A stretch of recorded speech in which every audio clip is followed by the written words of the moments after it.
여러분, 안녕하세요. 오늘은 정말 중요한 이야기를 해드리려고 합니다. 은퇴 후 가장 빨리 가난해지는 소비 습관에 대한 이야기예요. 혹시 이런 분들 주변에 계신가요? 연금도 꽤 받으시는데 항상 돈이 없다고 하시는 분. 이번 달도 또 모자라네. 돈이 어디로 새는지 모르겠어. 이렇게 말씀하시는 분들요. 오늘 제가 만나뵌 한 어르신 이야기부터 시작해 볼게요. 71살 김영수 어르신인데요. 연금을 월 300만 원 받으세요. 적지 않은 돈이죠? 그런데 3년 만에 빚쟁이가 되셨습니다. 어떻게 그런 일이 생겼을까요? 어르신은 큰 돈을 쓴 적이 없대요. 투자도 안 하시고 사기도 안 당하시고 병원비도 많이 안 나가셨어요. 그런데 통장은 항상 텅 비어 있었고 급기야 신용카드 빚이 2천만 원까지 쌓였습니다. 비밀은 바로 습관이었어요.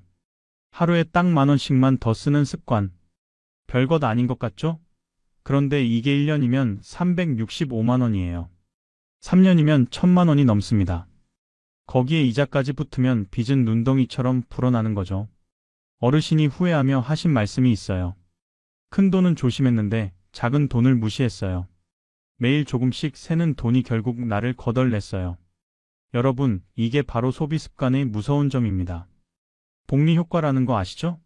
돈을 모으면 이자가 붙어서 불어나는 것처럼 소비도 마찬가지예요. 나쁜 습관이 쌓이고 쌓이면 어느새 가난이 복리로 불어나 있습니다. 오늘 이 시간 동안 저는 여러분께 은퇴 후 가장 빨리 가난해지는 7가지 소비 습관을 말씀드리려고 합니다. 실제로 제가 만나뵌 분들의 생생한 이야기를 바탕으로 한 거예요. 이 습관들만 고치셔도 한 달에 100만 원에서 200만 원은 절약하실 수 있을 겁니다. 특히 7번째 습관은 정말 위험합니다. 이건 거의 중독 수준이에요. 한 분은 이 습관 때문에 한 달에 200만 원씩 쓰시다가 결국 집까지 담보로 잡히셨습니다. 본인도 끊고 싶은데 끊을 수가 없다고 하세요. 자, 그럼 첫 번째 습관부터 시작해 볼까요? 아마 많은 분들이 하고 계실 겁니다. 첫 번째로 가장 빨리 가난해지는 소비 습관. 그건 바로 매일 외식으로 해결하는 겁니다. 나 혼자 요리하기 귀찮아, 설거지하기 싫어, 밖에서 먹는 게 편해 이런 생각으로 매일 외식하시는 분들 많으시죠? 그런데 이게 얼마나 무서운 습관인지 아세요? 73 박순자 할머니의 이야기를 들어보시죠. 할머니는 남편분이 5년 전에 돌아가시고 혼자 사세요. 혼자 사니까 요리하기가 정말 귀찮으시대요. 할머니의 하루 일과를 보면요. 아침에 일어나서 근처 김밥 천국 가셔서 아침 드세요. 김치찌개 하나, 계란말이 하나. 10,000원 나갑니다. 점심은 친구들 만나거나 혼자 식당 가세요. 평균 15,000원 정도 쓰십니다. 저녁은 귀찮아서 배달시켜 드세요. 치킨이나 중국 음식 2만 원 정도 나가죠. 여기에 오후에 카페 가서 커피 한 잔, 빵 하나 사 드시면 5,000원. 하루 총 55,000원입니다. 한 달이면 얼마일까요? 30일 곱하기 55,000원. 165만 원입니다. 식비로만 한 달에 165만 원 나가는 거예요. 할머니 연금이 250만 원이세요. 식비로 165만 원 쓰면 남는 게 85만 원이에요. 여기서 관리비 30만 원, 통신비 10만 원, 교통비 15만 원 빼면 남는 게 30만 원입니다. 의료비나 경조사비 나가면 바로 적자예요. 실제로 할머니는 매달 50만 원씩 마이너스가 나고 그걸 신용카드로 메우고 계십니다. 할머니가 한숨 쉬며 말씀하셨어요. 혼자 밥 해 먹기 싫어서 밖에서 사 먹는데 돈이 이렇게 많이 나갈 줄 몰랐어요.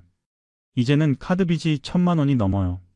두 번째 분은 75살 이철수 어르신이십니다. 어르신은 부인과 함께 사시는데 두 분 다 요리를 귀찮아 하세요.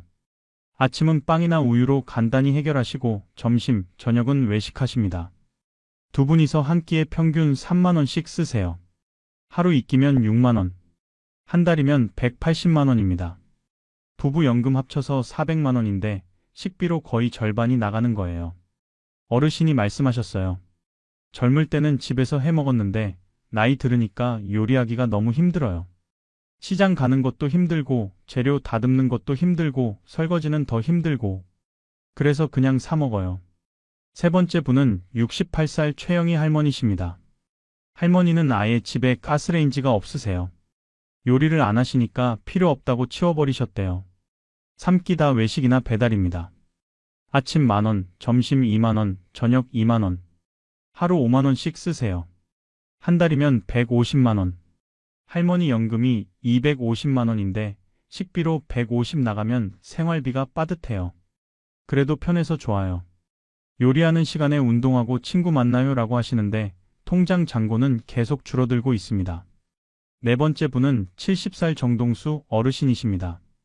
어르신은 외식은 안 하시는데 배달을 많이 시키세요. 특히 술 드실 때요. 저녁마다 치킨 하나, 족발 하나 이런 식으로 시키시는데 한 번에 3만 원에서 5만 원씩 나갑니다. 일주일에 4-5번 시키시니까 한 달이면 60만 원 정도 배달비로 나가요. 어르신이 말씀하셨어요. 혼자 먹으려니까 요리할 맛이 안 나요. 귀찮아서 배달시키는데 나중에 카드 명세서 보면 깜짝 놀라요. 여러분, 외식과 배달이 얼마나 비싼지 아세요? 집에서 해 먹으면 한 끼에 3,000원이면 충분해요. 밥 짓고 찌개 끓이고 반찬 몇 가지면 되잖아요. 그런데 외식하면 한 끼에 최소 10,000원, 보통 15,000원에서 2만 원 나갑니다. 배달은 더 비싸요. 배달비까지 합치면 2만 원, 3만 원씩 나가죠. 집밥이 3,000원, 외식이 15,000원이면 5배 차이예요. 하루 3끼를 외식으로 하면 집밥 대비 한 달에 100만 원 넘게 더 쓰는 겁니다. 1년이면 1,200만 원, 5년이면 6천만 원입니다. 6천만 원이면 적지 않은 돈이죠? 이게 다 입으로 들어가서 사라지는 거예요. 게다가 외식은 건강에도 안 좋아요. 너무 짜고 너무 달고 기름지고. 집밥은 내 입맛에 맞게 간 조절할 수 있지만 외식은 안 되잖아요. 실제로 매일 외식하시는 분들 보면 혈압 높으시고 당뇨 있으시고 콜레스테롤 높으세요. 나중에 병원비로 또 돈 나가는 거예요. 통장은 비고 몸은 망가지고. 이게 바로 매일 외식 습관의 결과입니다. 하지만 외식보다 더 무서운 습관이 있었습니다. 특히 손주 있으신 분들은 꼭 들으셔야 해요. 두 번째로 가장 빨리 가난해지는 소비 습관. 그건 바로 자녀와 손주에게 무한 지갑이 되는 겁니다. 우리 손주 뭐 사줄까? 애들 좋아하는 거 사줘야지. 내 자식 힘들다는데 어떻게 안 도와줘? 이런 마음 충분히 이해합니다. 그런데 한도가 없으면 정말 위험해요.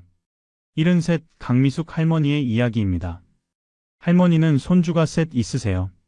5살, 7살, 9살. 정말 예쁜 나이죠. 할머니가 일주일에 한 번씩 손주들 봐주시는데 만날 때마다 뭔가 사주세요. 장난감, 옷, 신발, 책, 과자, 아이스크림. 할머니, 이거 사줘라고 하면 안 사줄 수가 없으시대요. 한 번 만나면 평균 10만 원씩 쓰세요. 일주일에 한 번이니까 한 달이면 40만 원. 여기에 명절이나 생일 때 따로 주는 용돈까지 합치면 한 달에 60만 원 정도 손주들한테 쓰십니다. 할머니 연금이 250만 원인데 60만 원이면 거의 4분의 1이에요. 그런데 할머니는 손주들 보는 게 낙인데 뭐리라고 하세요. 문제는 손주들이 이제 당연하게 생각한다는 거예요. 할머니, 이거 사줘 하면 무조건 사준다고 알고 있어요. 안 사주면 떼쓰고 울고요. 딸이 한 번은 할머니한테 이렇게 말했대요. 엄마, 애들한테 너무 사주지 마. 버릇 나빠져. 그런데 할머니는 내 돈 내가 쓰는데 왜? 라고 하셨답니다. 두 번째 분은 76살 박철수 어르신이십니다.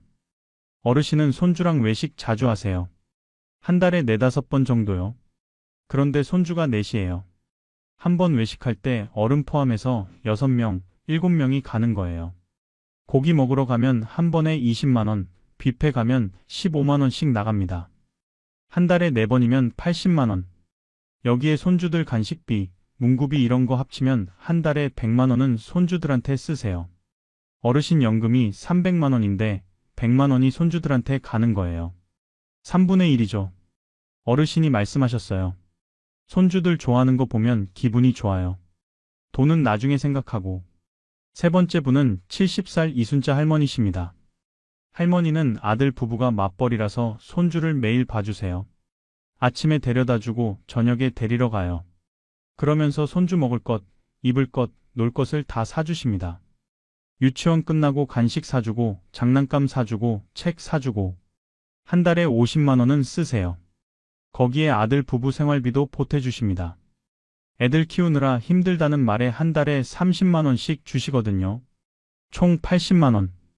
할머니 연금이 220만 원인데 80만 원이면 3분의 1이 넘어요. 할머니 본인 생활비가 빠듯한데도 계속 주십니다. 할머니가 하신 말씀이 가슴 아팠어요. 내가 안 도와주면 애들이 너무 힘들어해요.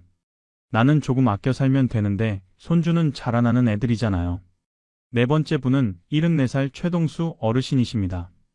어르신은 딸이 둘 있으신데 두 딸 다 한 달에 한 번씩 용돈 달라고 해요. 아버지, 이번 달 좀 빠듯해서요. 애들 학원비가 올라서요. 남편 월급이 늦어져서요. 이런 이유로 각각 50만 원씩 달라고 합니다. 어르신이 거절을 못 하세요. 내 딸들이 힘들다는데 어떻게 안 줘? 그래서 매달 100만 원씩 두 딸한테 주십니다. 어르신 연금이 300만 원인데 100만 원이 딸들한테 가는 거예요. 그런데 딸들은 이제 당연하게 생각해요. 아버지한테 받는 용돈으로 생활비를 계산하는 거죠. 어르신이 한번 이번 달은 나도 돈이 빠듯해서 못 줄 것 같다고 했더니 딸들이 섭섭해하더래요. 아버지, 저희가 얼마나 힘든데요? 그럼 저희는 어떻게 살라고요? 어르신이 한숨 쉬며 말씀하셨어요.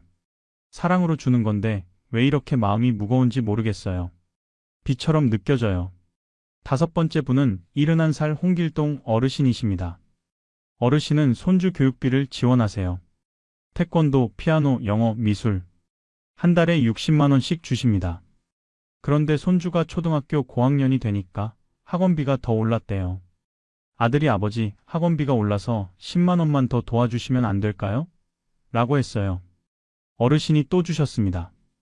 이제 한 달에 70만 원. 1년이면 840만 원이에요. 어르신 연금 250만 원 중에서 70만 원이면 거의 3분의 1입니다. 여러분, 자녀와 손주에게 무한정 주는 습관이 왜 위험할까요? 첫째, 한도가 없습니다.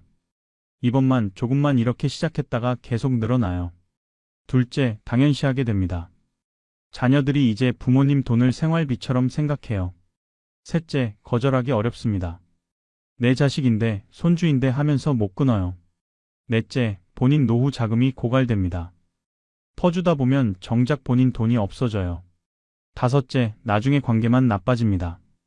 못 주게 되면 자식들이 서운해해요. 사랑으로 주는 게 빚이 되는 순간. 정말 슬픈 일입니다. 하지만 자녀한테 주는 돈보다 더 무의미하게 나가는 돈이 있었습니다. 세 번째로 가장 빨리 가난해지는 소비 습관. 그건 바로 체면 유지 과소비입니다.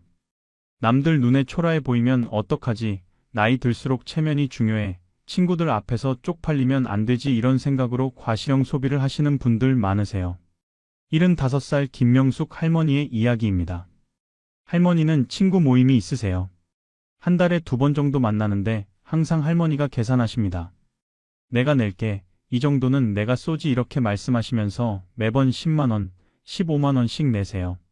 친구가 5명이니까 1인당 3만 원 정도 하는 식당에서 식사하시거든요. 한 달에 2번이면 30만 원. 여기에 친구 생일 때 선물, 여행 갈 때 경비 이런 것까지 합치면 한 달에 50만 원은 친구 관계 유지비로 나갑니다. 왜 항상 할머니가 내실까요?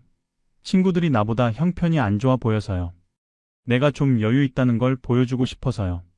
그런데 실제로 할머니가 친구들보다 여유 있으실까요? 아니에요. 연금은 비슷해요. 그런데 할머니만 과시하시려고 계속 내시는 거예요. 두 번째 분은 72살 박영수 어르신이십니다. 어르신은 골프를 치시는데 장비에 돈을 정말 많이 쓰세요. 좋은 채로 쳐야 폼이 난다. 남들 보기에 초라하면 안 된다 이런 생각으로 최고급 골프채, 최고급 골프화, 최고급 골프웨어를 사세요. 작년 한 해 동안 골프 장비에 쓴 돈이 600만 원이래요.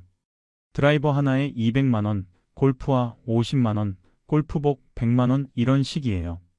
어르신 실력이 얼마나 좋으실까요? 스코어가 110 정도 나오신대요. 초보 수준이에요. 실력은 초보인데 장비는 프로급인 거죠. 어르신이 말씀하셨어요. 친구들이 다 좋은 거 쓰니까 나만 싼 거 쓰면 무시당할 것 같아서요. 세 번째 분은 70살 정순자 할머니십니다. 할머니는 명품을 좋아하세요. 가방, 지갑, 옷, 신발. 명품 아니면 안 사세요. 나이 들수록 품위가 있어야 한다. 좋은 거 들고 다녀야 대접받는다 이런 생각이시거든요. 작년 한 해 동안 명품에 쓴 돈이 1,000만 원이 넘는데요. 가방 하나에 300만 원, 구두 하나에 100만 원, 옷 한 벌에 200만 원. 이렇게 사시는 거예요. 할머니 연금이 250만 원인데 명품 사려고 저축한 돈까지 다 쓰세요. 할머니가 말씀하셨어요. 친구들 만날 때 명품 가방 들고 가면 기분이 좋아요. 다들 부러워하거든요. 네 번째 분은 73살 최초로 어르신이십니다. 어르신은 식당 선택의 기준이 있으세요. 비싼 곳만 가는 거예요. 나이 들었는데 싼 데 가서 먹으면 뭐하나, 체면상 좋은데 가야지 이런 생각으로 항상 1인당 3만 원 이상 하는 식당에 가세요. 친구들이랑 만나서 식사하면 사람당 5만 원씩 나가요. 한 달에 4~5번 만나시니까 한 달에 25만 원 정도 식사비로 나갑니다. 어르신이 말씀하셨어요. 싼 데 가면 친구들이 제 돈 없나 봐 이렇게 생각할까 봐 무서워요.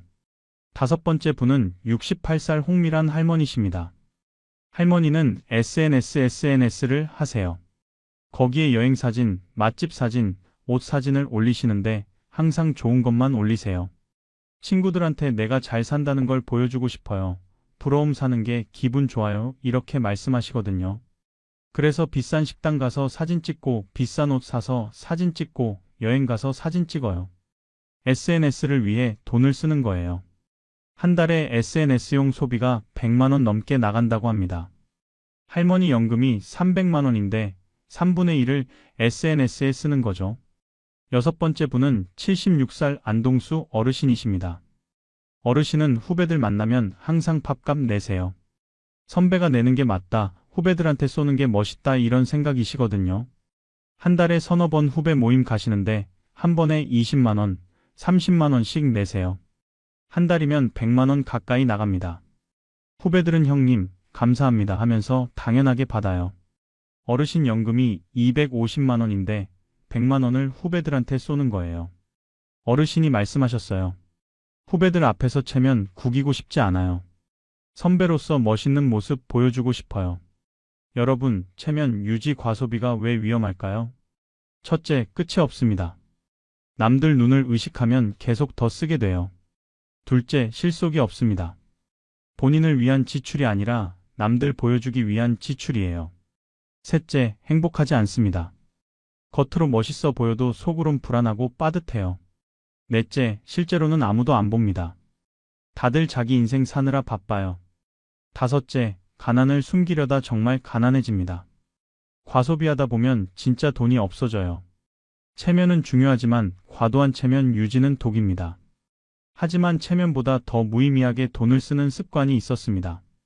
네 번째로 가장 빨리 가난해지는 소비 습관. 그건 바로 택시만 타는 생활입니다.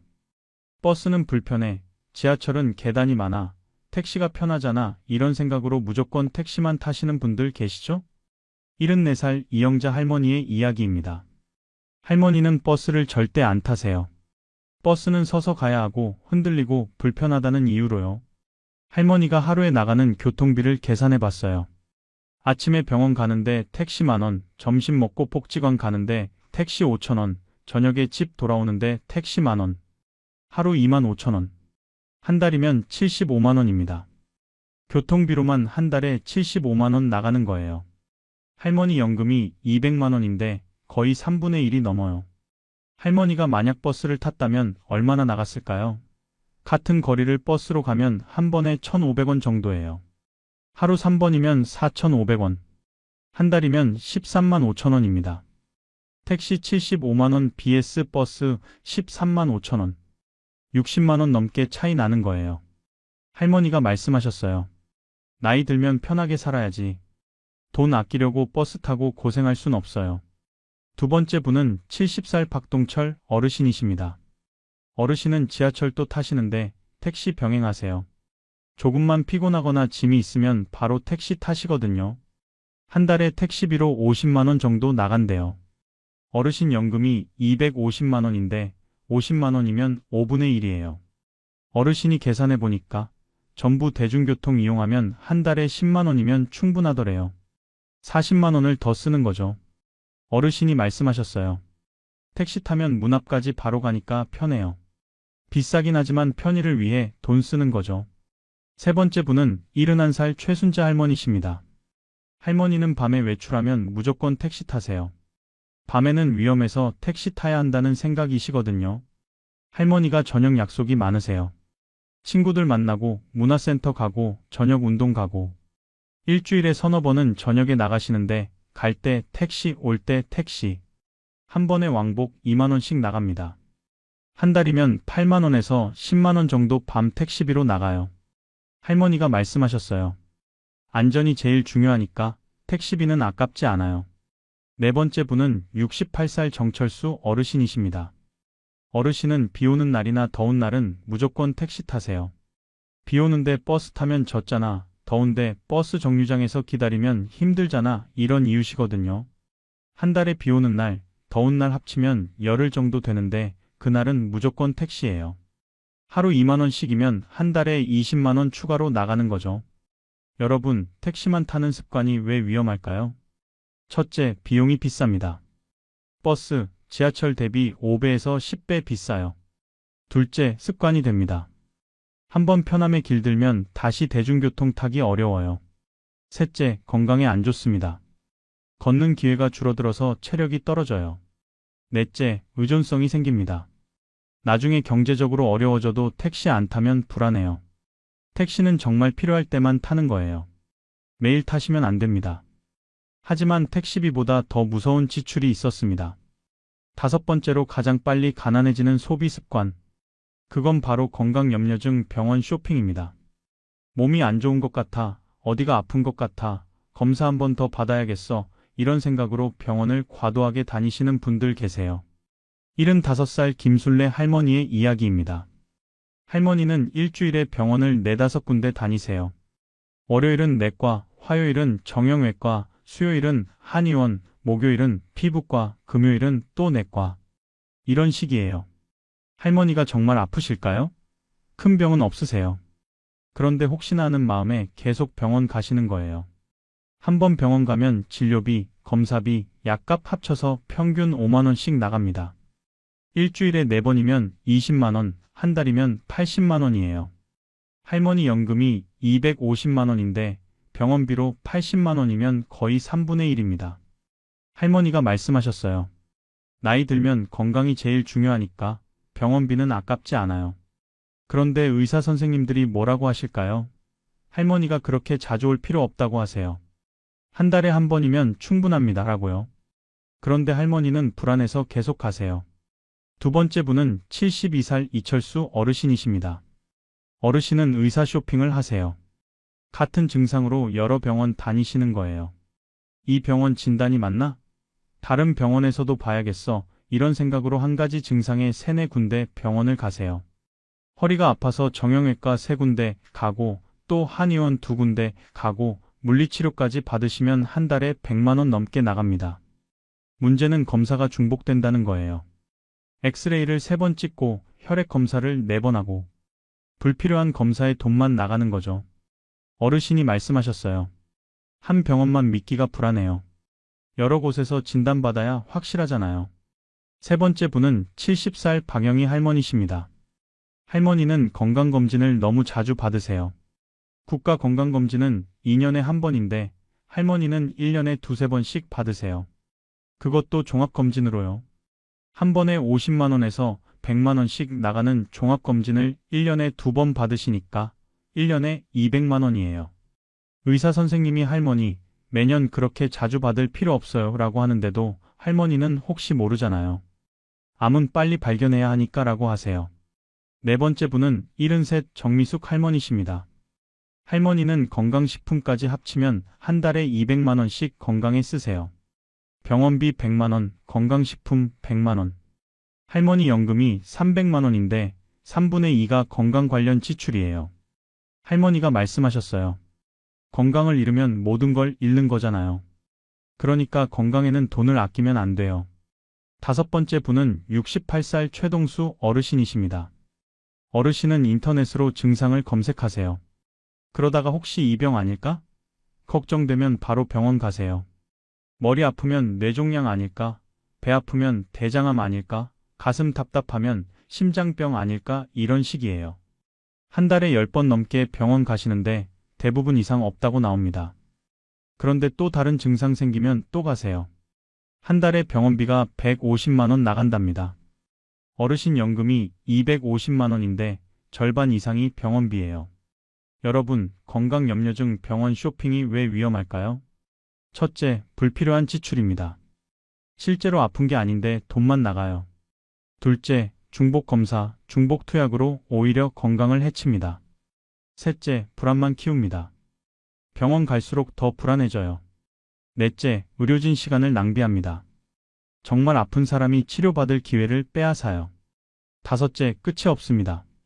한 번 시작하면 계속 가게 돼요. 건강은 병원만 자주 간다고 지켜지는 게 아닙니다. 규칙적인 운동, 좋은 음식, 충분한 수면. 이게 진짜 건강 지키는 방법이에요. 하지만 병원비보다 더 계획 없이 나가는 돈이 있었습니다. 여섯 번째로 가장 빨리 가난해지는 소비 습관. 그건 바로 무계획 경조사비입니다. 체면상 안 낼 수가 없어. 남들만큼은 내야지. 적게 내면 욕먹어. 이런 생각으로 기준 없이 부조금 내시는 분들 많으세요. 76살 강철수 어르신의 이야기입니다. 어르신은 경조사가 정말 많으세요. 친구도 많고 친척도 많고 지인도 많으시거든요. 한 달 평균 5건 정도 경조사가 있어요. 결혼식, 장례식, 회갑, 칠순 이런 것들이요. 그런데 어르신이 부조금 내는 기준이 없으세요. 그냥 그때그때 기분으로 내세요. 가까운 사이면 50만 원, 보통이면 20만 원, 그냥 아는 사이면 10만 원. 한 달에 5건이면 평균 150만 원 정도 나갑니다. 1년이면 1,800만 원이에요. 어르신 연금이 300만 원인데 경조사비로 150만 원이면 절반이에요. 어르신이 말씀하셨어요. 인간관계 유지하려면 어쩔 수 없어요. 안 내면 관계가 끊어지잖아요. 두 번째 분은 73살 이미숙 할머니십니다. 할머니는 경조사비에 대한 강박이 있으세요. 남들보다 적게 내면 안 된다는 생각이시거든요. 그래서 항상 남들보다 조금 더 내세요. 다른 사람들이 10만 원 내면 할머니는 20만 원, 다른 사람들이 20만 원 내면 할머니는 30만 원. 할머니가 작년 한 해 경조사비로 쓴 돈이 2,500만 원이래요.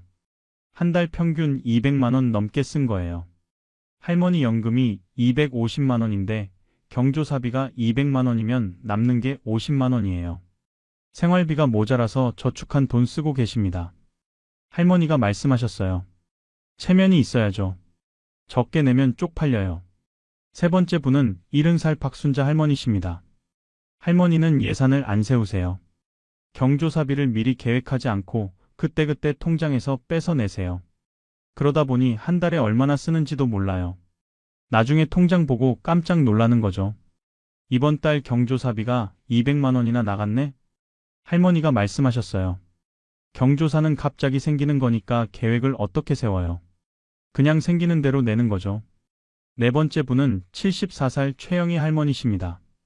할머니는 경조사비 때문에 빚을 내신 적도 있으세요. 한 달에 경조사가 10건이나 겹친 적이 있었대요. 그때 250만 원이 필요했는데 통장에 100만 원밖에 없었어요. 그래서 카드로 긁으셨습니다. 그 카드값을 다음 달에 못 갚아서 이자가 붙기 시작했고 결국 600만 원까지 불어났어요. 할머니가 한숨 쉬며 말씀하셨어요. 의리 때문에 낸 돈이 빚이 됐어요. 이제는 경조사 연락 오는 게 무서워요. 다섯 번째 분은 68살 홍길동 어르신이십니다. 어르신은 거절을 못 하세요. 경조사 연락 오면 무조건 가시고 무조건 내세요. 안 가면 관계가 끊어질까봐, 안 내면 욕먹을까봐 이런 걱정 때문이에요. 한 달에 경조사비로 100만 원 이상 쓰시는데 정작 어르신한테 경조사 있을 때 그 사람들이 와줄까요? 절반도 안 온답니다. 어르신이 말씀하셨어요. 내가 그렇게 다녔는데 막상 내 일에는 안 와주니까 허탈해요. 여섯 번째 분은 71살 안동수 어르신이십니다. 어르신은 같은 사람한테 1년에 여러 번 경조사비를 내세요. 어떤 친구는 1년에 아들 결혼식, 딸 결혼식, 어머니 장례식까지 3번 경조사가 있었대요. 한 사람한테 1년에 100만 원 넘게 낸 거예요. 어르신이 한 사람한테 너무 많이 내는 것 같은데 하면서도 안 낼 수가 없으셨대요. 여러분, 무계획 경조사비가 왜 위험할까요? 첫째, 기준이 없으면 계속 늘어납니다. 둘째, 거절하지 못하면 한도가 없습니다. 셋째, 예산이 없으면 생활비를 침범합니다. 넷째, 과도하게 내도 돌아오지 않습니다. 다섯째, 의리가 빚이 됩니다. 경조사비는 미리 예산을 정해 두셔야 해요. 한 달에 최대 얼마, 건당 최대 얼마. 이렇게 정해놓고 그 이상은 절대 안 쓰는 거예요. 하지만 지금까지 말씀드린 6가지보다 훨씬 더 무서운 습관이 있었습니다. 거의 중독 수준이에요. 7번째로 가장 빨리 가난해지는 소비 습관. 그건 바로 홈쇼핑과 충동구매 중독입니다.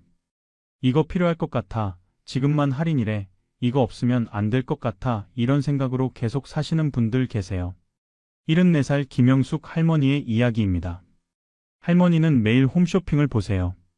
아침부터 저녁까지 텔레비전 켜놓고 홈쇼핑만 보십니다. 그러다가 지금 주문하시면 50% 할인, 오늘만 특가 이런 말 들으면 바로 전화하세요. 하루에 서너 개씩 주문하십니다. 한 달에 홈쇼핑으로 산 게 얼마나 될까요? 150만 원 정도 나간답니다. 건강식품, 의류, 침구, 주방용품, 청소용품, 온갖 걸 다 사세요. 그런데 집에 가보면 안 뜯은 상자가 쌓여 있어요. 사놓고 안 쓰는 거예요. 할머니가 말씀하셨어요. 살 때는 꼭 필요한 것 같은데 막상 받아보면 필요 없더라고요. 그래도 또 사게 돼요. 이건 중독이에요. 구매 자체가 목적이 된 거죠. 두 번째 분은 76살 이순자 할머니십니다. 할머니는 정기 배송을 여러 개 하세요. 홍삼, 건강즙, 선식, 효소, 화장품. 정기 배송이 7개래요. 한 달에 정기 배송만 120만 원 나갑니다. 할머니가 다 드실까요? 아니에요. 냉장고에 쌓여 있다가 유통기한 지나서 버리는 것도 많아요. 할머니가 해지하려고 했는데 해지하시면 위약금 내셔야 해요 라고 해서 못 끊으셨대요. 지금도 계속 받고 계세요. 할머니가 말씀하셨어요. 끊고 싶은데 못 끊겠어요. 이러다가 파산할 것 같아요. 세 번째 분은 70살 박철호 어르신이십니다. 어르신은 온라인 쇼핑 중독이에요. 인터넷으로 물건 보는 게 재미있으시대요.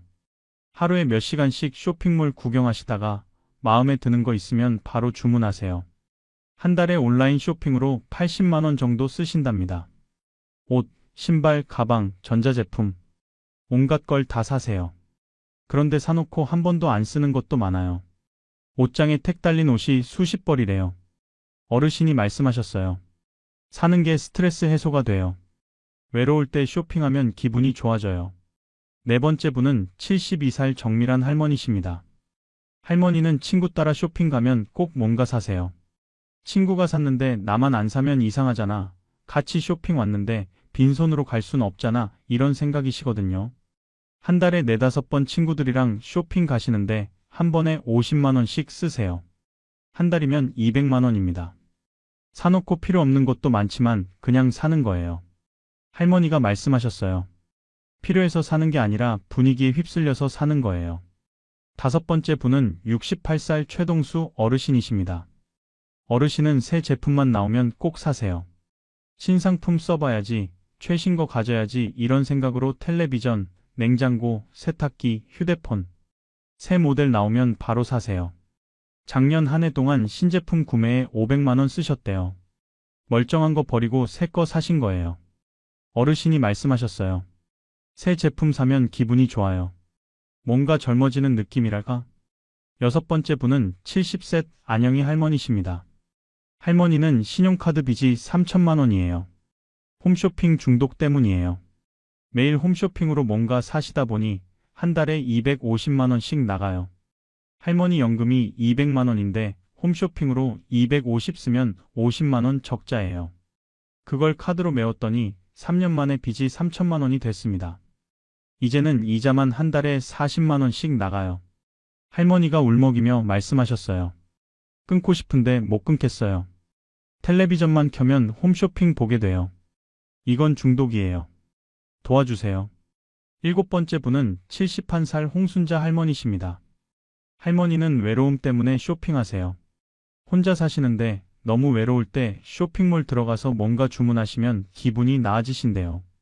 택배 오는 것도 기다려지고 뭔가 받는 게 좋으시대요.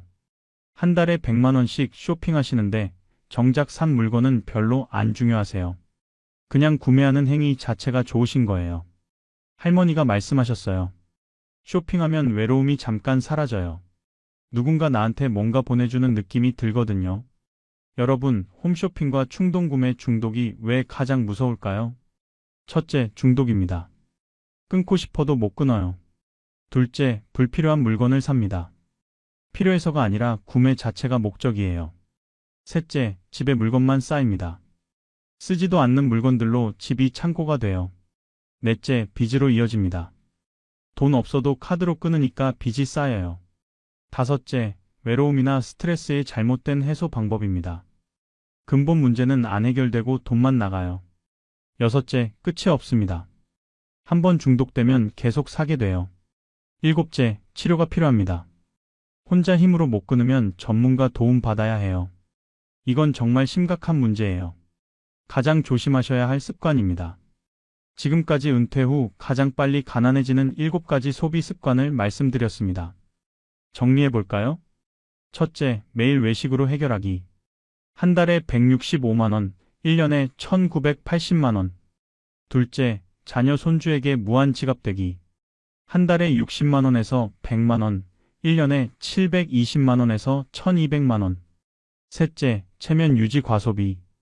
한 달에 150만 원, 1년에 1800만 원. 넷째, 택시만 타는 생활. 한 달에 75만 원, 1년에 900만 원. 다섯째, 건강염려증 병원 쇼핑. 한 달에 150만 원, 1년에 1800만 원. 여섯째, 무계획 경조사비. 한 달에 150만 원, 1년에 1800만 원. 일곱째, 홈쇼핑과 충동구매 중독. 한 달에 200만 원, 1년에 2400만 원. 이 7가지를 다 하시면 한 달에 얼마나 나갈까요? 최소 900만 원에서 1000만 원 넘게 나갑니다. 1년이면 1억 원이 넘어요. 연금 300만 원 받으시는 분이 이런 습관 가지고 계시면 적자가 한 달에 600만 원씩 나는 거예요. 1년이면 7200만 원 적자. 3년이면 2억 원 넘게 빚이 쌓입니다. 이래서 연금 받는데도 빚쟁이가 되는 거예요. 반대로 이 습관들만 고치시면 어떻게 될까요? 한 달에 1000만 원 나가던 게 200만 원으로 줄어듭니다. 800만 원 절약되는 거예요. 1년이면 9600만 원 절약. 5년이면 4억 8천만 원입니다. 습관만 바꿔도 5년 만에 5억 가까이 차이 나는 거예요. 그럼 어떻게 습관을 바꿔야 할까요? 5가지 방법을 알려드리겠습니다. 첫째, 예산을 세우세요. 한 달에 쓸 수 있는 돈을 정해두고 항목별로 배분하세요. 식비 50만 원, 교통비 10만 원, 경조사비 30만 원 이런 식으로요. 그리고 그 예산을 절대 넘기지 마세요. 둘째, 지출 일기를 쓰세요. 매일 쓴 돈을 다 기록하세요. 아침에 택시 만원, 점심 식사 1만 5천 원, 홈쇼핑 5만 원. 이렇게 다 적으세요. 적다 보면 내가 이렇게 많이 썼어? 하고 깨닫게 됩니다. 셋째, 3일 규칙을 적용하세요. 뭔가 사고 싶으면 바로 사지 마시고 3일 기다리세요. 3일 후에도 여전히 필요하면 그때 사세요. 대부분은 3일 지나면 필요 없어집니다. 넷째, 현금을 쓰세요. 카드는 돈 쓰는 느낌이 안 나서 과소비하기 쉬워요. 현금으로 내면 돈이 빠져나가는 게 눈에 보여서 아끼게 됩니다. 다섯째, 목표를 세우세요. 1년 동안 1000만 원 모으기, 빚 500만 원 갚기 이런 구체적인 목표를 세우면 불필요한 지출을 줄이게 됩니다. 자녀 여러분께도 말씀드리고 싶습니다. 부모님의 소비 습관을 관찰해 주세요. 과도한 외식, 과도한 지출, 홈쇼핑 중독. 이런 게 보이면 조심스럽게 말씀드리세요. 아버지, 요즘 외식 너무 자주 하시는 거 아니에요? 어머니, 홈쇼핑 좀 줄이시는 게 어때요? 이렇게요. 부모님이 섭섭해 하실 수도 있지만 나중에 빚더미에 앉으시는 것보다는 낫습니다. 진짜 효도는 부모님의 나쁜 습관을 고쳐드리는 거예요. 그리고 부모님께 용돈 달라고 하지 마세요. 부모님 연금은 부모님이 쓰셔야 합니다. 자녀가 계속 손 벌리면 부모님은 자녀 주느라 본인은 못 쓰세요. 여러분, 작은 습관이 인생을 바꿉니다. 좋은 습관은 부자를 만들고 나쁜 습관은 거지를 만들어요. 하루에 10,000원씩만 더 쓰는 습관. 별것 아닌 것 같죠? 그런데 1년이면 365만 원, 10년이면 3,650만 원입니다. 이자까지 붙으면 5천만 원이 넘어요. 반대로 하루에 10,000원씩 아끼는 습관. 1년이면 365만 원, 10년이면 3,650만 원 모이는 거예요. 이자까지 붙으면 4천만 원이 넘습니다. 하루 10,000원의 차이가 10년 후에는 억 원의 차이를 만듭니다.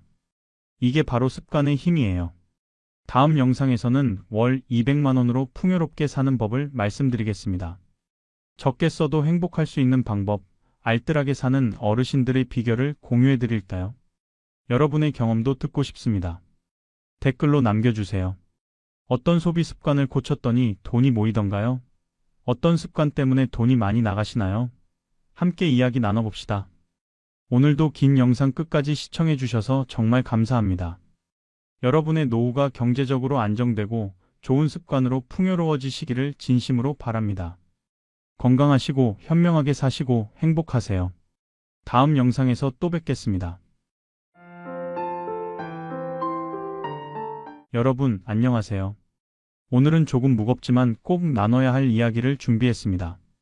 노년에 외면받는 부모들의 말버릇에 대한 이야기예요. 혹시 이런 경험 있으신가요? 명절에 자식들이 안 오거나 전화해도 통화가 짧거나 만나자고 해도 바쁘다고 피하거나요. 오늘 제가 만나뵌 한 딸의 이야기부터 시작해 볼게요. 40대 중반 김미영 씨인데요. 어머니와 3년째 연락을 거의 안 한답니다. 명절에도 안 가고 전화도 한 달에 한 번 할까 말까 하고요. 어머니를 안 사랑하세요? 라고 물었더니 눈물을 흘리시더라고요. 사랑하죠. 근데 엄마 말 들으면 너무 힘들어요. 만날 때마다 상처받고 와요. 그래서 피하게 돼요. 무슨 말씀 때문에 그러냐고 여쭤봤더니 이렇게 대답하셨어요. 엄마는 만날 때마다 나 죽으면 후회할 거야. 너는 효도를 몰라. 누구네 딸은 이렇게 하던데 이런 말만 해요. 처음엔 참았는데 20년 넘게 듣다 보니 이제는 엄마 목소리만 들어도 가슴이 답답해요. 여러분, 이게 많은 자녀들의 솔직한 마음입니다. 부모님을 사랑하는데 만나면 상처받아요. 효도하고 싶은데 부모님 말씀이 너무 힘들어요. 그래서 피하게 되는 거죠. 오늘 이 시간 동안 저는 여러분께 노년에 외면받게 만드는 5가지 말버릇을 말씀드리려고 합니다. 실제로 제가 만나뵌 부모님들과 자녀들의 이야기를 바탕으로 한 거예요. 이 말들은 부모님 입장에서는 사랑의 표현이거나 관심의 표현일 수 있어요. 하지만 자녀들에게는 상처가 되고 부담이 되고 결국 거리를 만들게 됩니다. 특히 5번째 말버릇은 정말 조심하셔야 합니다. 가장 흔하고 가장 무의식적으로 하시는 말인데 효과는 가장 치명적이에요. 한 아들은 이 말 때문에 아버지 전화번호를 아예 차단했습니다. 더 이상 못 듣겠어요. 정신 건강을 위해서라도 거리를 둬야겠어요. 자, 그럼 첫 번째 말버릇부터 시작해 볼까요? 많은 부모님들이 무의식적으로 하시는 말입니다. 첫 번째로 자녀를 멀어지게 만드는 말버릇. 그건 바로 너희들 다 커서 이제 날 필요 없지? 입니다. 자기 비하와 죄책감 유발. 사랑을 확인하려는 말이지만 역효과만 일으킵니다. 72살 이순자 할머니의 이야기를 들어보시죠. 할머니는 딸이 둘 있으세요. 한 달에 한 번 정도 딸들이 찾아오는데 할머니가 딸들 만날 때마다 하시는 말이 있어요. 너희 다 커서 이제 엄마 없어도 잘 사네. 엄마는 이제 필요 없는 사람이야. 딸이 엄마 무슨 소리예요? 그런 거 아니에요 라고 하면 할머니는 이렇게 말씀하세요. 아니야, 너희 바빠. 나 같은 늙은이한테 신경 쓸 시간 어디 있어. 그냥 엄마 없는 셈 치고 살아. 딸들이 처음엔 엄마 왜 그래요? 우리가 언제 그랬어요 하면서 달래요. 그런데 매번 만날 때마다 똑같은 말을 들으니까 이제는 지쳤어요. 큰딸이 말하더라고요. 엄마 만나러 가는 게 이제 의무처럼 느껴져요. 가면 또 그 말 듣겠지, 또 위로해야겠지, 이런 생각부터 들어요. 그러니까 자꾸 가기 싫어지는 거예요. 작은 딸은 더 솔직했어요. 엄마한테 뭐라고 해도 소용없어요. 필요하다고 100번 말해도 다음번엔 또 필요 없다고 하세요. 그러니까 이제는 말하기도 지쳤어요. 두 번째 분은 75살 박철수 어르신이십니다. 어르신은 아들이 셋 있으신데 아들들이 한 달에 한 번씩 돌아가면서 오세요. 아들이 오면 어르신이 하시는 말이 있어요. 아버지는 이제 쓸모없는 사람이야. 돈도 별로 없고 힘도 없고 너희들한테 짐만 되지. 아들들이 아버지 무슨 말씀이세요? 그렇지 않아요 라고 하면 어르신은 아니야. 내가 알아. 나 같은 늙은이는 빨리 죽는 게 나으라고 하세요. 아들들이 처음엔 놀라서 아버지, 그런 말씀하지 마세요 라고 했어요. 그런데 매번 듣다 보니까 이제는 또 시작이네 하는 표정이 된답니다. 큰아들이 말했어요. 아버지 말씀 들으면 죄책감만 들어요. 내가 뭘 잘못했나? 내가 더 자주 와야 하나? 근데 자주 와도 똑같은 말씀하시니까 이제는 오는 것 자체가 스트레스예요. 세 번째 분은 70살 정미숙 할머니십니다. 할머니는 아들 며느리랑 같이 사시는데 며느리한테 자주 하시는 말이 있어요. 나는 이제 쓸모없는 시어머니야. 너희 바쁜데 내가 뭐라고. 그냥 나 없는 셈 치고 살아. 며느리가 어머니, 왜 그러세요? 제가 언제 그랬어요? 라고 하면 할머니는 아니야. 나도 알아. 시어머니 귀찮잖아. 나도 젊었을 때 그랬어. 며느리가 처음엔 정말 미안해서 잘해드리려고 노력했어요. 그런데 뭘 해도 할머니는 똑같은 말만 하세요. 결국 며느리는 지쳐서 이제는 대답도 안 한답니다. 며느리가 친구한테 하소연했대요. 뭘 해드려도 난 필요 없는 사람이래요. 그럼 대체 저보고 어쩌라는 거예요? 이제는 시어머니랑 대화하기도 싫어요. 네 번째 분은 73 최영희 할머니십니다. 할머니는 딸한테 전화할 때마다 이렇게 시작하세요. 엄마가 전화해서 미안해. 너 바쁜데? 엄마 같은 늙은이 신경 쓸 시간 없지. 딸이 엄마, 그런 말 하지 마. 바쁘지 않아라고 하면 할머니는 아니야. 바쁘지. 나도 알아. 엄마한테 전화하는 게 부담되지? 딸이 정말 아니에요. 엄마 전화 언제나 좋아요라고 100번 말해도 다음 통화 때 또 똑같은 말로 시작해요. 딸이 친구한테 토로했대요. 엄마 전화 받을 때마다 죄책감부터 들어요. 내가 엄마를 소홀히 하나, 내가 잘못했나. 근데 아무리 잘해드려도 엄마는 똑같은 말만 하세요. 이제는 엄마 전화가 오면 받기 싫어요. 다섯 번째 분은 68살 홍길동 어르신이십니다. 어르신은 손주들이 오면 이렇게 말씀하세요. 할아버지는 이제 늙어서 쓸모없어. 너희들한테 해줄 수 있는 게 없어. 손주들이 할아버지 아니에요. 할아버지 좋아요라고 하면 아니야. 너희는 엄마 아빠가 좋지 할아버지는 필요 없어. 손주들이 어릴 때는 그냥 웃고 넘어갔는데 중학생, 고등학생이 되니까 반응이 달라졌어요. 이제는 할아버지 말에 대답도 안 하고 할아버지 집 가기 싫어한답니다. 아들이 아버지 그런 말씀하시니까 애들이 불편해해요. 그만하세요라고 했더니 어르신이 섭섭해 하시더래요. 내가 뭘 잘못했어? 여섯 번째 분은 71살 안동수 어르신이십니다. 어르신은 명절 때 자식들 모이면 꼭 이 말을 하세요. 너희들 다 성공했으니까 이제 아버지는 필요 없겠지. 아버지 없어도 잘 살 거야. 자식들이 아버지 무슨 말씀을 그렇게 하세요? 라고 하면 사실이잖아. 너희 바빠서 아버지 볼 시간도 없으면서. 명절 때마다 이 말 들으니까 자식들이 이제는 명절 오는 것도 꺼려한답니다. 둘째 아들은 차라리 명절에 해외여행 가버릴까 하는 생각까지 한대요. 여러분, 왜 부모님들이 이런 말을 하실까요? 진짜 자신이 필요 없다고 생각해서일까요? 아니에요. 오히려 정반대예요. 너무 사랑받고 싶고 너무 필요한 사람이 되고 싶은데 그걸 직접 말하기 어려워서 반대로 말씀하시는 거예요. 나 필요 없지? 라고 물으면서 아니야, 필요해라는 대답을 듣고 싶으신 거죠. 하지만 이게 한두 번이면 효과가 있어요. 자녀들이 아니에요. 필요해요 라고 진심으로 대답해 주죠. 그런데 10년, 20년 똑같은 말을 반복하면 자녀들은 지쳐요. 엄마한테 뭐라고 해도 소용없어. 아버지는 안 바뀌셔. 이제는 대답하기도 귀찮아. 이렇게 되는 거예요. 그리고 죄책감은 사랑이 아닙니다. 죄책감으로 묶인 관계는 의무가 될 뿐이에요. 자녀들이 엄마 만나러 가야 하는 데라고 생각하지 엄마 보고 싶다고 생각하지 않게 돼요. 사랑을 확인하려다가 사랑을 잃게 되는 겁니다. 정말 안타까운 일이죠. 하지만 이것보다 더 자녀를 멀어지게 만드는 말이 있었습니다. 두 번째로 자녀를 멀어지게 만드는 말버릇. 그건 바로 요즘 애들은 다 버릇 없어, 예의가 없어입니다. 세대를 통째로 비난하는 말. 듣는 자녀는 나를 비난하는 거구나 받아들입니다. 76살 김철수 어르신의 이야기입니다. 어르신은 아들 며느리랑 같이 사시는데 식사 때마다 하시는 말이 있어요. 요즘 젊은 것들은 예의가 없어. 우리 때는 어른 앞에서 다리도 못 뻗었는데 며느리가 소파에 앉아서 다리를 약간 뻗고 있으면 며느리가 시아버지 앞에서 저렇게 앉아 있어도 되나 하시는 거예요. 며느리가 처음엔 죄송해요. 제가 몰랐어요. 라고 했어요. 그런데 매번 뭔가 지적하시니까 이제는 시아버지 앞에서 숨도 못 쉬겠대요. 며느리가 친정 엄마한테 울면서 전화했어요.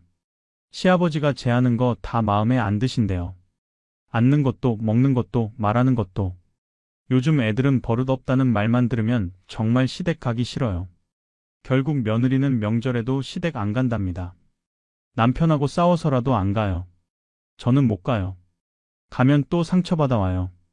두 번째 분은 73살 이영희 할머니십니다.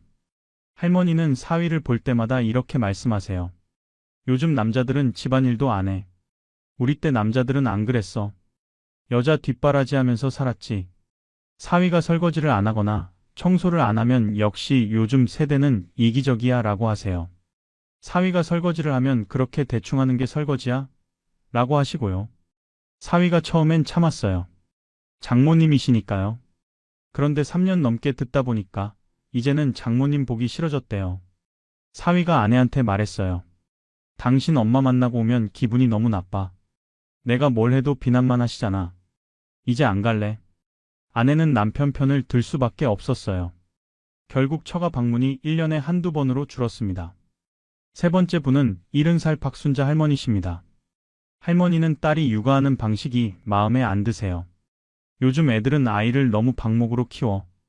우리 때는 안 그랬는데 딸이 아이한테 스마트폰을 보여주면 요즘 부모들은 애를 핸드폰으로 키우네. 우리 때는 직접 놀아줬어. 딸이 아이를 훈육하면 요즘 부모들은 너무 엄해. 아이가 불쌍하잖아. 훈육 안 하면 요즘 부모들은 너무 방임해. 아이가 버릇 없어져.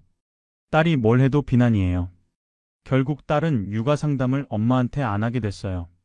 엄마한테 얘기하면 또 요즘 애들은 하실 거야. 차라리 인터넷 검색이 낫지. 네 번째 분은 75살 정동수 어르신이십니다. 어르신은 손주들을 보면서 이렇게 말씀하세요. 요즘 애들은 효도를 몰라.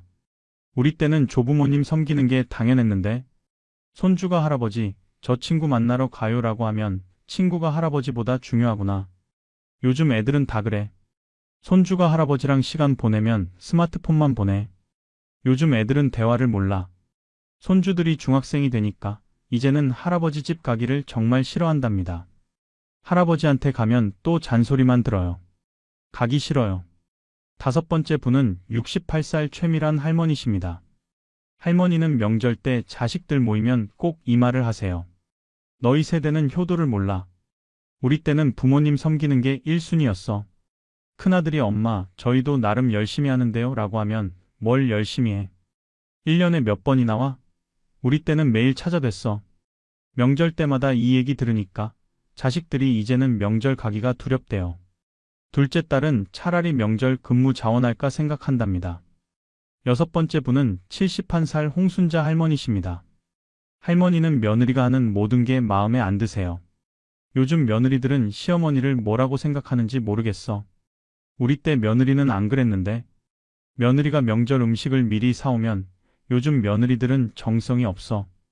우리 때는 다 손수 만들었어. 며느리가 음식을 직접 만들면 맛이 별로네. 요즘 사람들은 요리를 못해. 며느리가 뭘 해도 비난이니까 이제는 아예 안 하게 됐어요. 어차피 뭘 해도 욕먹을 거면 안 하는 게 낫죠. 일곱 번째 분은 74살 안영수 어르신이십니다. 어르신은 아들의 직업 선택이 마음에 안 드세요. 요즘 젊은이들은 안정적인 직장을 버리고 뭐 하는 건지 모르겠어. 우리 때는 공무원, 대기업이 최고였는데 아들이 스타트업을 한다고 하니까 요즘 애들은 도전 정신만 있고 현실 감각이 없어라고 하세요. 아들이 성공해도 운이 좋았네라고 하시고 실패하면 내가 뭘 했어. 요즘 애들은 말을 안 들어라고 하세요. 아들이 말했어요. 아버지한테 제 인생 얘기 안 해요. 어차피 이해 못 하시고 요즘 애들은 하실 거니까. 여러분, 왜 이런 말이 문제일까요? 부모님 입장에서는 요즘 애들이라고 일반론을 말씀하시는 거예요. 자기 자녀를 비난하는 게 아니라 세대 전체를 얘기하는 거죠. 하지만 듣는 자녀는 어떻게 받아들일까요? 나를 비난하는 거구나. 나는 잘못된 세대구나. 나는 부족한 자식이구나. 이렇게 받아들여요. 요즘 며느리들은이라고 말씀하시면 며느리는 나를 말하는 거네라고 생각해요. 요즘 남자들은이라고 하시면 사위는 나를 깎아내리는 거네라고 느껴요. 세대 비난은 결국 개인 비난이 됩니다. 그리고 비난받는 사람은 거리를 둬요. 저 사람 앞에서는 나를 숨겨야겠다. 차라리 안 만나는 게 낫겠다 이렇게 되는 거죠. 세대 차이는 있어요. 당연해요. 부모님 세대와 자녀 세대가 다른 건 자연스러운 일이죠. 문제는 차이를 인정하지 않고 비난으로 바꾸는 거예요. 너희 세대는 달라. 요즘은 이렇구나라고 인정하면 되는데 요즘 애들은 잘못됐어. 우리 때가 맞아라고 비난하는 순간 관계는 멀어집니다. 하지만 세대 비난보다 더 직접적으로 상처 주는 말이 있었습니다. 세 번째로 자녀를 멀어지게 만드는 말버릇. 그건 바로 내가 너 키울 때는 이렇게 했는데 입니다. 과거를 자랑하고 은혜를 강요하는 말. 들으면 숨이 막힙니다. 73 강미숙 할머니의 이야기입니다. 할머니는 딸이 육아로 힘들다고 하면 꼭 이렇게 말씀하세요. 내가 너 키울 때는 혼자 셋 키웠어. 너는 하나 키우는데 뭐가 힘들어? 딸이 엄마, 요즘은 육아가 달라요라고 하면 뭐가 달라? 애 키우는 건 다 똑같아. 너는 나보다 약해. 딸이 친구한테 하소연했어요. 엄마한테 힘들다는 말 못해요. 말하면 나는 더 힘들었다는 얘기만 들어요. 위로는커녕 비교만 당해요. 결국 딸은 엄마한테 육아 얘기를 안 해요. 힘들어도 혼자 버텨요. 엄마한테 말해봤자 상처만 받으니까. 두 번째 분은 76살 이철수 어르신이십니다. 어르신은 아들이 직장 생활 힘들다고 하면 이렇게 말씀하세요. 내가 너 학교 보낼 때는 얼마나 고생했는데? 새벽부터 밤까지 일했어. 너는 그 정도로 일해봤어? 아들이 아버지, 제 얘기 좀 들어주세요 라고 하면 내 얘기를 들어야 내가 얼마나 편한지 알지. 아들이 말했어요. 아버지한테 힘든 얘기 못해요. 얘기하면 항상 내가 너 키울 때는 으로 시작하는 장문의 설교를 들어야 하니까요. 세 번째 분은 70살 박영희 할머니십니다. 할머니는 며느리의 육아 방식이 마음에 안 들면 이렇게 말씀하세요. 내가 우리 아들 키울 때는 이렇게 안 했어. 그래도 아들 잘 컸잖아. 며느리가 아이한테 책을 많이 읽어주면 내가 우리 아들 키울 때는 책 안 읽어줬어도 잘 컸어. 며느리가 아이한테 영어 교육을 시키면 내가 우리 아들 키울 때는 영어 안 시켰어도 잘 컸어. 며느리가 뭘 해도 내가 키울 때는 안 그랬다는 말만 들어요. 결국 며느리는 시어머니한테 육아 조언을 절대 구하지 않아요. 며느리가 친구한테 말했어요. 시어머니는 본인 육아법이 최고래요. 제 방식은 다 틀렸대요. 그래서 이제는 시어머니 앞에서 육아 얘기 꺼내지도 않아요. 네 번째 분은 71살 정순자 할머니십니다. 할머니는 딸한테 자주 이렇게 말씀하세요. 내가 너 키우느라 얼마나 희생했는데? 나는 내 인생을 포기하고 너를 키웠어. 딸이 엄마, 감사해요 라고 하면 감사하는 게 아니라 갚아야지. 엄마가 너한테 얼마나 많이 해줬는데? 딸이 친구한테 울면서 전화했어요.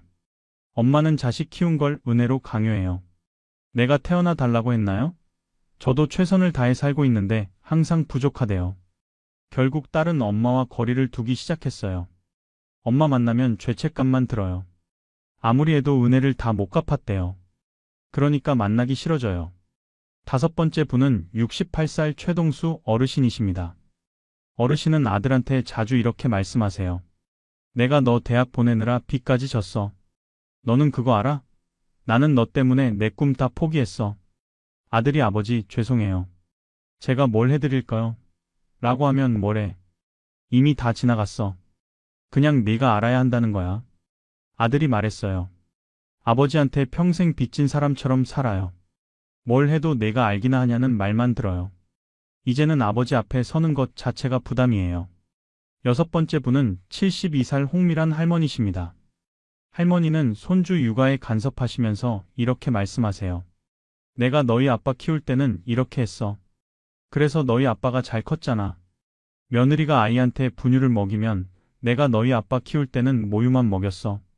분유는 안 좋아. 며느리가 아이를 어린이집에 보내면 내가 너희 아빠 키울 때는 직접 키웠어. 남한테 맡기지 않았어. 며느리가 참다 못해 말했어요. 시대가 다른데 왜 자꾸 예전 방식을 강요하세요? 그랬더니 할머니가 섭섭해 하시더래요. 결국 며느리는 시어머니와 육아 전쟁을 시작했어요. 남편은 중간에서 힘들어하고요. 가족 관계가 다 틀어졌습니다. 7번째 분은 74살 안영수 어르신이십니다. 어르신은 명절 때마다 자식들한테 이렇게 말씀하세요. 내가 너희 키우느라 고생한 거 알아? 한겨울에도 새벽같이 일어나서 도시락 싸주고 학원비 벌려고 밤늦게까지 일했어. 자식들이 아버지 감사합니다라고 100번 말해도 어르신은 만족하지 않으세요. 감사하는 게 아니라 너희가 그만큼 잘 살아야지. 자식들이 아무리 잘 살아도 어르신은 내가 너희한테 해준 것에 비하면 부족해라고 하세요. 큰아들이 말했어요. 아버지한테는 뭘 해드려도 부족해요. 평생 빚진 사람처럼 살아야 해요. 이제는 지쳤어요. 8번째 분은 70살 김술래 할머니십니다. 할머니는 딸한테 자주 이렇게 말씀하세요.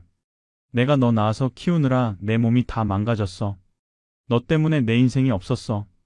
딸이 엄마 죄송해요. 제가 태어나서. 라고 하면 아니야, 내 잘못은 아니야. 그냥 네가 알아줬으면 좋겠어. 딸이 말했어요. 엄마는 제 존재 자체를 짐으로 만들어요.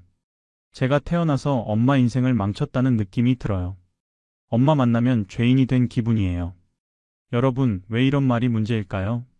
부모님 입장에서는 사실을 말씀하시는 거예요. 내가 너 키우느라 정말 힘들었어. 내가 너한테 많이 해줬어. 이게 다 사실이죠. 하지만 이걸 은혜로 강요하는 순간 사랑이 빚이 됩니다. 자녀는 평생 갚을 수 없는 빚을 진 사람이 돼요. 그리고 과거는 무기가 아닙니다.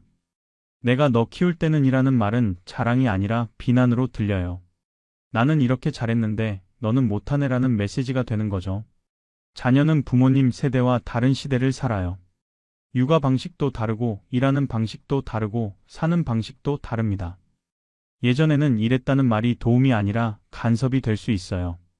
은혜는 강요하는 순간 폭력이 됩니다. 자녀가 스스로 부모님께 감사하다고 느끼게 해야지 내가 갚아야 한다고 강요하면 관계는 무너져요. 하지만 은혜 강요보다 더 직접적으로 자존감을 깎는 말이 있었습니다. 4번째로 자녀를 멀어지게 만드는 말버릇. 그건 바로 누구네 집 아들 딸은 말이야. 입니다. 비교의 칼날. 한 번 찔리면 평생 상처로 남습니다. 75살 김영수 어르신의 이야기입니다. 어르신은 아들을 만날 때마다 이렇게 말씀하세요. 누구네 아들은 외제차 사줬던데? 너는 언제 사줄 거야? 아들이 아버지, 저는 지금 형편이 안 돼요 라고 하면 누구는 월급도 너랑 비슷한데 사주던데? 너는 돈 관리를 못하나 봐. 아들이 친구한테 하소연했어요. 아버지한테 가면 항상 누군가와 비교당해요. 제가 아무리 잘해도 누구보다 부족하다는 말만 들어요. 이제는 아버지 보기 싫어요. 2번째 분은 72살 이순자 할머니십니다. 할머니는 딸을 만날 때마다 이렇게 말씀하세요.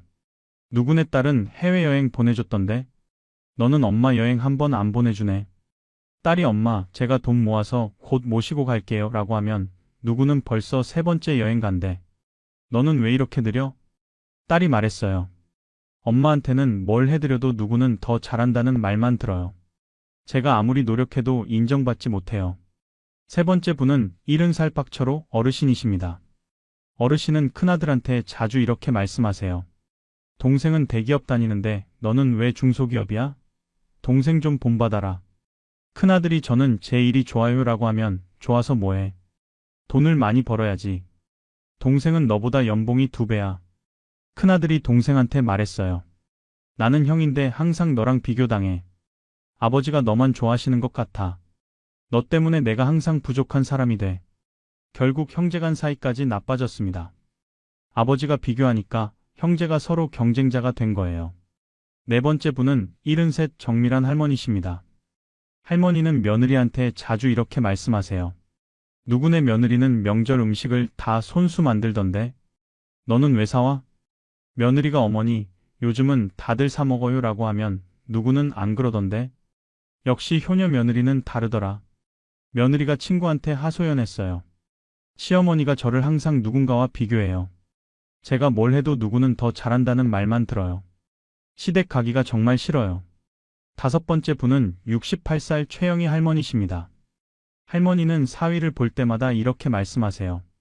누구네 사위는 의사인데 너는 뭐 하는 거야? 사위가 저는 교사입니다 라고 하면 교사가 뭐가 대단해. 누구네 사위는 돈도 많이 벌고 사회적 지위도 높던데? 사위가 아내한테 말했어요. 장모님이 저를 항상 누군가와 비교하세요. 제가 부족한 사위라는 느낌만 들어요. 이제 장모님 보기 싫어요. 여섯 번째 분은 71살 홍동수 어르신이십니다. 어르신은 작은 딸한테 자주 이렇게 말씀하세요. 언니는 결혼도 했고 애도 낳았는데 너는 언제 결혼할 거야? 누구네 딸은 너보다 어린데 벌써 애가 둘이래. 작은 딸이 아버지, 저는 제 페이스대로 살고 싶어요 라고 하면 페이스가 뭐가 중요해. 나이가 있는데 언니 좀 본받아라. 작은 딸이 말했어요. 저는 평생 언니 그늘에서 살았어요. 아버지는 항상 언니와 저를 비교하세요. 이제는 아버지 앞에 서는 것 자체가 스트레스예요. 일곱 번째 분은 74살 안순자 할머니십니다. 할머니는 손주를 볼 때마다 이렇게 말씀하세요. 누구네 손주는 영어도 잘하고 피아노도 잘 치던데 우리 손주는 왜 이래? 손주가 할머니, 저도 열심히 하는데요 라고 하면 열심히 한다고 다 되는 게 아니야. 누구는 너보다 어린데 더 잘하던데? 손주가 부모한테 말했어요. 할머니 집 가기 싫어요. 가면 항상 누군가와 비교당해요. 제가 부족한 손주라는 느낌만 들어요. 여덟 번째 분은 70살 김철수 어르신이십니다. 어르신은 자식들이 모이면 꼭 이렇게 말씀하세요. 누구네 자식들은 아버지한테 용돈도 많이 드리고 여행도 보내주던데 너희는 뭐 해준 게 있어? 자식들이 아버지, 저희도 형편이 있어요 라고 하면 누구네는 형편이 너희보다 안 좋은데도 잘하던데 자식들이 모여서 얘기했어요. 아버지한테는 뭘 해드려도 항상 누구보다 부족하다는 말만 들어요. 이제는 아버지 만나기가 싫어요. 아홉 번째 분은 73살 이영자 할머니십니다. 할머니는 딸의 살림을 보면서 이렇게 말씀하세요. 누구네 집은 정말 깔끔하던데 너희 집은 왜 이렇게 어질러져 있어? 딸이 엄마, 저희 바빠서 청소 못했어요 라고 하면 누구는 너보다 더 바쁜데 집은 깨끗하던데 너는 게으른가 봐. 딸이 말했어요. 엄마가 오시면 항상 우리 집을 누구네 집과 비교하세요. 제가 아무리 해도 인정받지 못하니까 이제는 엄마 오시는 게 스트레스예요. 여러분, 비교가 왜 이렇게 위험할까요? 부모님 입장에서는 동기부여를 하시는 거예요. 누구는 잘하니까 너도 잘할 수 있어라는 의미로 말씀하시는 거죠. 하지만 듣는 자녀는 전혀 다르게 받아들여요. 나는 부족해. 나는 인정받지 못해. 아무리 해도 나는 누군가보다 못해. 비교는 동기부여가 아니라 자존감 파괴입니다. 특히 부모가 자녀를 비교하면 그 상처는 평생 가요. 형제끼리 비교하면 더 심각해요. 형제가 서로 사랑해야 하는데 비교 때문에 경쟁자가 되고 심지어 적이 될 수도 있어요. 며느리나 사위를 비교하면요? 그들은 가족이 아니라 외부인으로 느껴져요. 나는 이 집안에 어울리지 않는 사람이라는 생각을 하게 돼요. 비교당한 자녀는 멀어집니다. 아무리 노력해도 인정받지 못하니까 아예 노력을 안 하게 돼요. 어차피 뭘 해도 누구보다 부족하다고 하실 거야. 그냥 안 하는 게 낫지. 하지만 비교보다 더 치명적인 말이 있었습니다. 가장 흔하고 가장 무의식적으로 하시는 말이에요. 다섯 번째로 자녀를 멀어지게 만드는 말버릇. 그건 바로 나 죽으면 후회할 거야. 나 얼마 안 남았어입니다. 죽음을 무기로 쓰는 순간 사랑은 협박이 됩니다. 76살 박순례 할머니의 이야기입니다. 할머니는 딸한테 전화할 때마다 이렇게 말씀하세요. 엄마 나이가 이제 76이야. 얼마 안 남았어. 엄마 살아있을 때 자주 봐야지. 딸이 엄마 무슨 소리예요? 오래오래 사실 거예요 라고 하면 아니야. 사람 이름 모르는 거야. 내일 갑자기 죽을 수도 있어. 처음에 딸은 정말 놀랐어요. 엄마가 어디 아프신가? 걱정했죠. 그런데 3년째 똑같은 말을 듣고 있어요. 이제는 무감각해졌답니다. 딸이 친구한테 말했어요. 엄마는 3년 전부터 얼마 안 남았다고 하세요. 근데 건강하세요. 이제는 또 시작이네 하는 생각밖에 안 들어요. 두 번째 분은 73살 김동철 어르신이십니다. 어르신은 아들이 자주 안 오면 이렇게 말씀하세요. 아버지가 죽고 나면 알겠지. 그때 가서 후회하지 마. 장례식 때 울지도 마. 아들이 아버지, 그런 말씀하지 마세요 라고 하면 사실이잖아. 나 죽으면 그때 가서 후회할 거야. 아버지 살아계실 때 잘할 걸 하면서. 아들이 처음엔 정말 마음이 아팠어요. 아버지한테 잘해드려야지 다짐했죠. 그런데 5년째 똑같은 말을 듣고 있어요. 아들이 말했어요. 이제는 아버지 말씀이 협박처럼 들려요. 네가 잘 안 하면 나 죽는다는 식으로 들리거든요. 정말 지쳤어요. 세 번째 분은 71살 이미숙 할머니십니다. 할머니는 며느리가 마음에 안 들 때마다 이렇게 말씀하세요. 내가 죽기 전에 며느리한테 이렇게 대접받을 줄 몰랐네. 나 죽으면 양심에 가책 안 느껴? 며느리가 어머니, 무슨 말씀을 그렇게 하세요? 라고 하면 사실이잖아. 나 죽고 나면 시어머니한테 잘할 걸 후회할 거야. 며느리가 친구한테 하소연했어요. 시어머니가 죽는다는 말을 너무 자주 하세요. 처음엔 정말 걱정했는데 이제는 무감각해졌어요. 오히려 빨리 그러시면 편하겠다는 나쁜 생각까지 들어요. 네 번째 분은 70살 정영희 할머니십니다. 할머니는 딸이 명절에 안 오려고 하면 이렇게 말씀하세요. 이번이 엄마 마지막 명절일 수도 있어. 나 언제 죽을지 몰라. 그래도 안 올 거야? 딸이 엄마 정말 바빠서 그래요 라고 하면 바빠서 엄마 마지막 모습도 못 보는 거야? 내 산소 앞에서 울지 마. 딸이 말했어요. 엄마는 매년 마지막이래요. 작년에도 재작년에도. 이제는 늑대 소년처럼 들려요. 정말 아프실 때도 안 믿게 될까봐 무서워요. 다섯 번째 분은 68살 최순자 할머니십니다. 할머니는 손주들이 자주 안 오면 이렇게 말씀하세요. 할머니 살아있을 때 자주 봐야지. 할머니 죽으면 다시 못 봐. 손주들이 어릴 때는 할머니 오래 사세요 라고 했어요. 그런데 중학생이 되니까 반응이 달라졌어요. 손주가 할머니 또 그 말씀 하시네요 라고 냉소적으로 말하더래요. 할머니가 섭섭해 하시니까 손주는 매번 똑같은 말만 하시잖아요 라고 했답니다. 여섯 번째 분은 74살 홍길동 어르신이십니다. 어르신은 자식들이 용돈을 안 드리면 이렇게 말씀하세요. 아버지가 죽고 나서 재산 받으려고 그러는 거지? 근데 아버지 죽으면 재산도 없을 거야. 다 병원비로 나갈 테니까. 자식들이 아버지 그런 게 아니에요 라고 하면 그럼 뭐야? 살아있는 아버지한테는 관심도 없으면서. 자식들이 모여서 얘기했어요. 아버지는 항상 죽는다. 재산 이런 얘기만 하세요. 저희가 돈 때문에 아버지 찾는 것처럼 만드세요. 정말 상처받아요. 일곱 번째 분은 72살 안미란 할머니십니다. 할머니는 며느리랑 다툴 때마다 이렇게 말씀하세요. 내가 죽으면 너 편하겠다. 어서 죽어야 내가 이 집 주인이 되겠지. 며느리가 어머니, 절대 그런 생각 안 해요 라고 하면 거짓말. 시어머니 없어지기를 바라잖아. 나도 다 알아. 며느리가 남편한테 울면서 말했어요. 어머니가 저를 악마로 만들어요. 시어머니 죽기를 바라는 며느리로요. 저는 정말 그런 생각 안 하는데 어머니 말 들으면 제가 나쁜 사람 같아요. 여덟 번째 분은 70살 김영수 어르신이십니다. 어르신은 생일 때마다 자식들한테 이렇게 말씀하세요. 올해가 마지막 생일일 수도 있어. 내년에는 못 볼 수도 있으니까 잘 봐둬. 자식들이 아버지 100살까지 사실 거예요 라고 하면 누가 알아?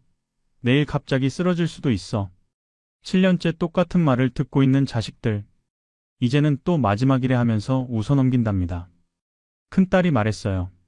아버지가 정말 아프실 때 저희가 못 알아볼까봐 무서워요. 늘 하시던 말씀이라고 생각하고 대수롭지 않게 여기다가 정말 위급한 상황을 놓칠까봐요. 아홉 번째 분은 73 이철수 어르신이십니다. 어르신은 아들이 결혼해서 분가하려고 하니까 이렇게 말씀하셨어요. 아버지 혼자 두고 가는 거야? 아버지 외롭게 죽으라고? 아들이 아버지 자주 올게요 라고 하면 자주 온다고 해놓고 안 와. 나는 혼자 외롭게 죽을 거야. 아들이 결국 분가를 미뤘어요. 아버지 말씀 때문에 죄책감이 들어서요. 그런데 아내와 사이가 나빠졌어요. 아내가 당신 아버지 때문에 우리가 독립을 못하잖아. 맨날 죽는다는 말로 우리를 묶어두시네라고 했습니다. 열 번째 분은 71살 박순자 할머니십니다. 할머니는 딸이 전화를 늦게 받으면 이렇게 말씀하세요. 엄마가 죽어도 모르겠네. 전화도 안 받고. 나 쓰러져 있어도 모를 거야. 딸이 엄마, 제가 회의 중이었어요 라고 하면 회의가 엄마보다 중요해? 나 언제 죽을지 모르는데. 딸이 친구한테 말했어요. 엄마 전화를 안 받을 수가 없어요. 혹시나 정말 무슨 일 있을까 봐. 그래서 회의 중에도 받는데 그러면 직장에서 눈치 받아요. 엄마 때문에 스트레스 받아요. 결국 딸은 엄마 전화번호를 차단했습니다. 더 이상 못 견디겠어요. 엄마 전화 받을 때마다 심장이 두근거려요. 이번엔 정말일까? 하면서요. 정신 건강을 위해서라도 거리를 둬야겠어요. 여러분, 왜 이 말이 가장 치명적일까요? 첫째, 늑대 소년 효과입니다. 처음엔 자녀들이 정말 걱정해요. 그런데 계속 듣다 보면 무감각해져요. 그러다가 정말 위급한 상황이 왔을 때 자녀들이 못 알아챌 수 있어요. 둘째, 죽음은 협박 도구가 아닙니다.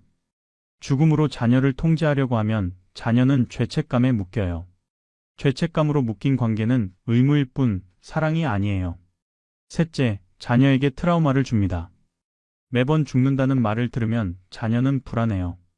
엄마가 정말 죽으면 어떡하지? 이 불안이 스트레스가 되고 결국 회피하게 돼요. 넷째, 관계를 끊게 만듭니다. 견딜 수 없을 정도로 스트레스 받으면 자녀는 전화를 차단하고 연락을 끊어요. 더 이상 못 듣겠어요. 다섯째, 정작 도움이 필요할 때 못 받아요. 늘 죽는다고 하시다가 정말 아프실 때 자녀들이 또 그러시네 하고 넘길 수 있어요. 이 말은 가장 흔하고 가장 무의식적으로 하시는 말이에요. 부모님 입장에서는 관심 좀 가져달라, 자주 좀 봐달라는 의미로 하시는 거죠. 하지만 자녀들에게는 협박으로 들려요. 네가 잘 안 하면 나 죽는다. 내가 후회할 거다. 이런 메시지가 전달되는 거예요.